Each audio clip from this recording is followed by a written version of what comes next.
Well, this is going to be quite an unusual video, and as you can see, it's quite an unusual instrument I have here. Just show you it first and then I'll talk a little bit about it. Quite pretty actually, quite pretty. It is. And then round to the back.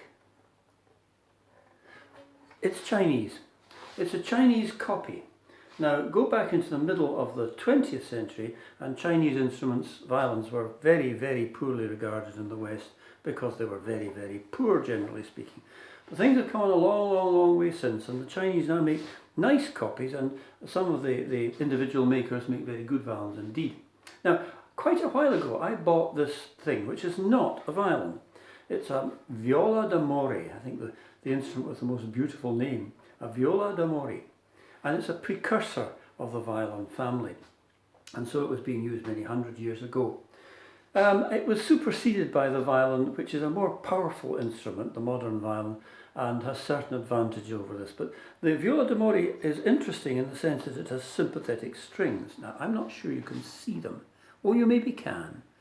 If you look at the lower part of the bridge, that's the wee wooden thing sticking up in the middle, you'll see some metal, they are, strings going underneath the fingerboard, which is, well, I think you can see it. And these are sympathetic strings. The bow obviously does not touch them, but they ring sympathetically with the upper strings, which are conventional violin strings, E, A, D and G. So this was used a long, long time ago, and is still used by people who play the kind of music that was played by this, people who play very old music on authentic old instruments or copies. So I'm going to play an old piece by Vivaldi, very familiar, and this is part of the first movement of the Four Seasons Spring. I'm only going to play a bit of it. This is the first, the solo violin part. There are little gaps and spaces in it where the rest of the band would be doing something else. But it'll give you an idea of the sound. As for the sympathetic strings, I can hear them, but I'm not sure they'll come across in the video. But we shall see. Here we go then, here we go.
That's as far as I'm going to go. Now I'm going to pause the video because I have something else to show you in a moment.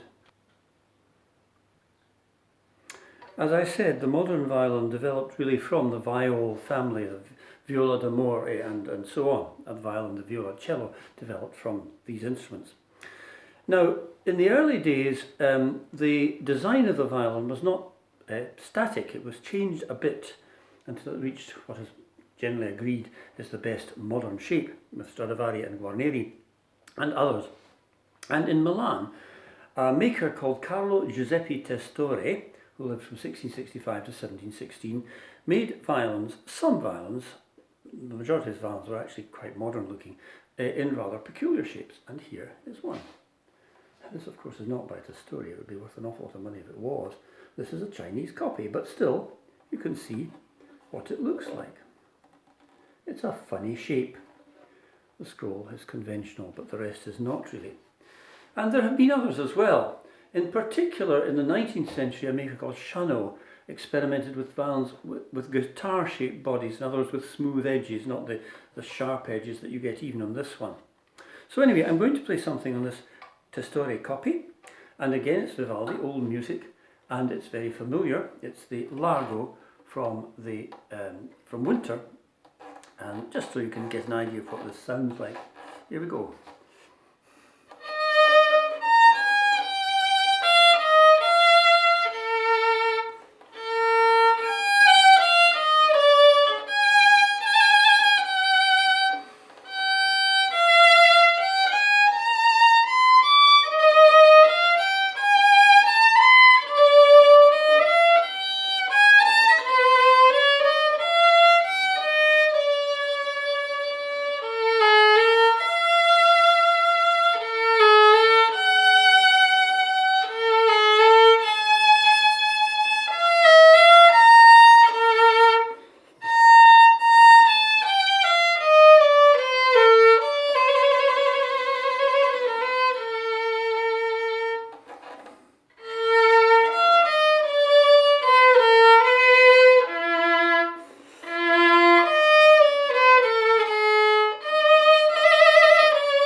Actually, I think quite a nice sound.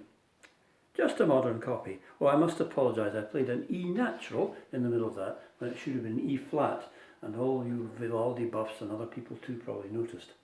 So there was a note that wasn't right. Anyway, there it is. Two strange instruments, both from the past, both in very modern Chinese copies, and I think both quite interesting.